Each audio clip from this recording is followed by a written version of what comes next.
Savvy readers who are skeptical of mainstream media have become familiar with a style of journalism called just asking questions, in which the author of a piece tries to push a narrative by asking leading questions. Jordan Peterson fell victim to one of these on Friday. Let's take a look. Progressive Jewish outlet The Forward published a piece entitled "Is Jordan Peterson Enabling Jew Hatred?", which sports a picture of the University of Toronto professor slapped on top of one of Adolf Hitler. But hey, don't get all bent out of shape. Author Ari Feldman looks like a likable bloke, and he's just asking questions. And to answer those questions, he's gathered the opinions of people who are not at all politically motivated, like a professor and activists from the Southern Poverty Law Center and People for the American Way.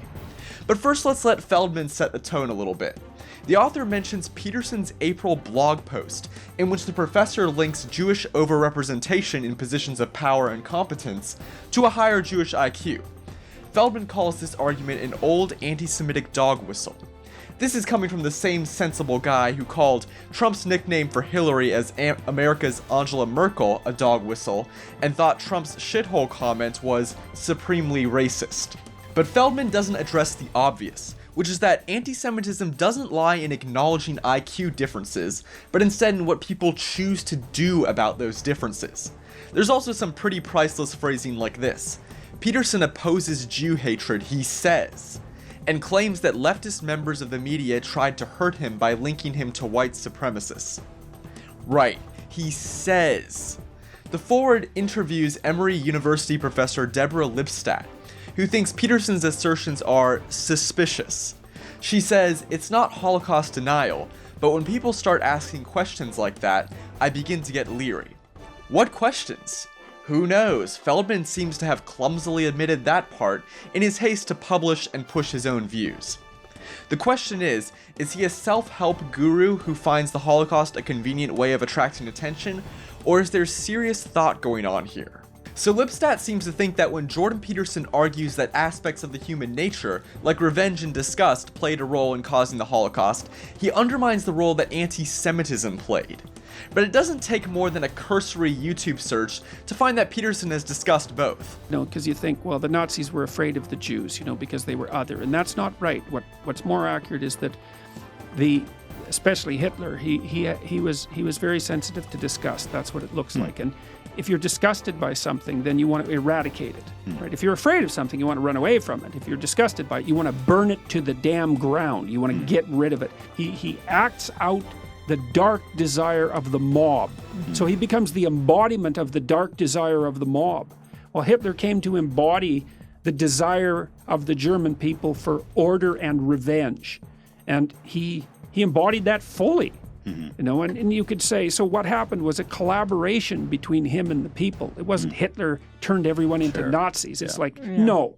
That's not how it worked. That's not exactly, as the Southern Poverty Law Center director put it to The Forward, playing fast and loose with the Holocaust. In fact, I don't think Peterson, whose YouTube is crammed with hours-long lectures, plays fast and loose with anything.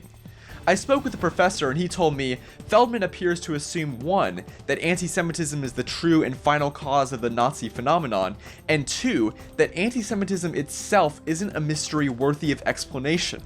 But anti-Semitism is in fact a mystery, and it was to solving that mystery, and the issue of pathological tribalism in general, that I devoted all 500 pages of maps of meaning.